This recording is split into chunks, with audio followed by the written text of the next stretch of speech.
the Prophet of Allah sitting with Sahaba, sitting with the greatest ummah that ever walked the earth. The greatest ummah that ever walked the earth. Authentic hadith. And this is wallah my opinion, or the opinion of the ulama and the mashayikh. Allah sends down Quran speaking about Sahaba. He says, I am pleased with them and they are pleased with me. The Prophet of Allah in the authentic hadith, tune in, tune in. In the authentic hadith, the Prophet of Allah sitting with Sahaba, he says to them, I see what you don't see, and I hear what you don't hear. He says, أَطَّتِ السَّمَاء وَحُقَّ لَهَا أَن تَئِطْ.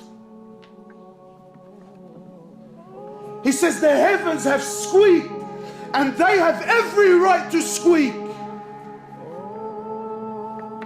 So Sahaba are amazed. What do you mean, O Prophet of Allah? What do you mean that the heavens have squeaked? What do you mean that the 7 heavens have squeaked? You know, my brothers, because mashallah, today we've become a people of science and logic, you know. Everything we know about astronomy is not even 1% of what's really out there. And our solar system, our galaxy is one of millions and millions that are out there.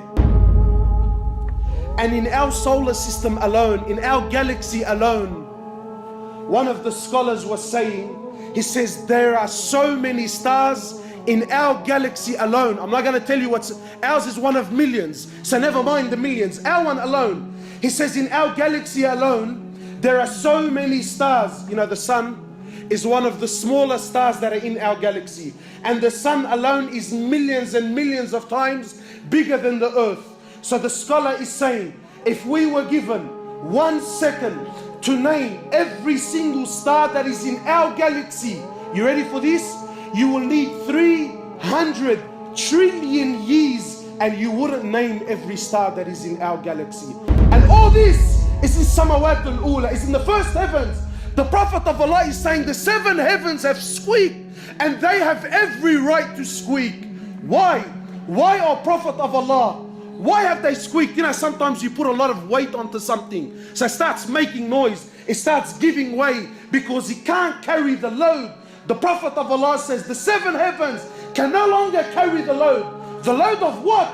He says, مَا فِي مَوْضِعَ أَرْبَعَ أَصَابِعَ. There isn't room in all these heavens for 4 fingers, except there is an angel in prostration to Allah. And you think Allah needs your money on the way out, huh?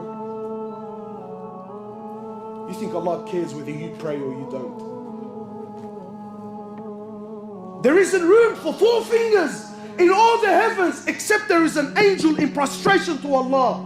Angels, from the moment they're created to the moment they stand before Allah, one continuous sajda. They never did anything else. One continuous sajda for billions of years. Yet when they stand before Allah, they say, oh Allah, forgive us.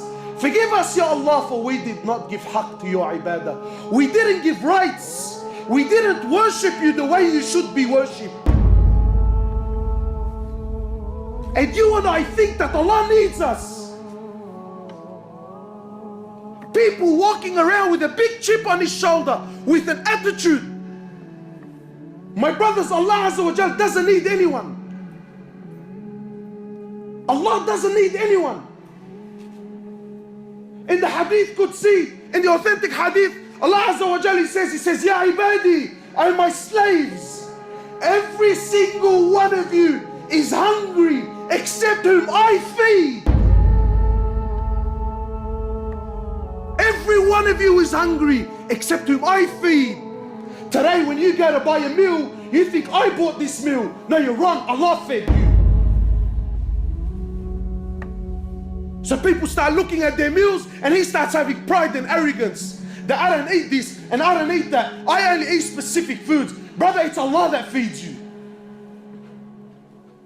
Allah says, oh my slaves, every one of you with the exception of none, every one of you is naked except whom I clothe. Today the brother buys a Gucci hat or a Louis Vuitton bag. Allahu Akbar, but you can't give him salams anymore. You can't give him salams. There used to be a time when, you know, the boys used to wear Nikes. No, we don't wear Nikes anymore. We wear Lacoste and Gucci shoes and Louis Vuitton shoes because I'm a cat above the rest. And pride and arrogance, and he feels and he believes that I'm something. Allahu Akbar.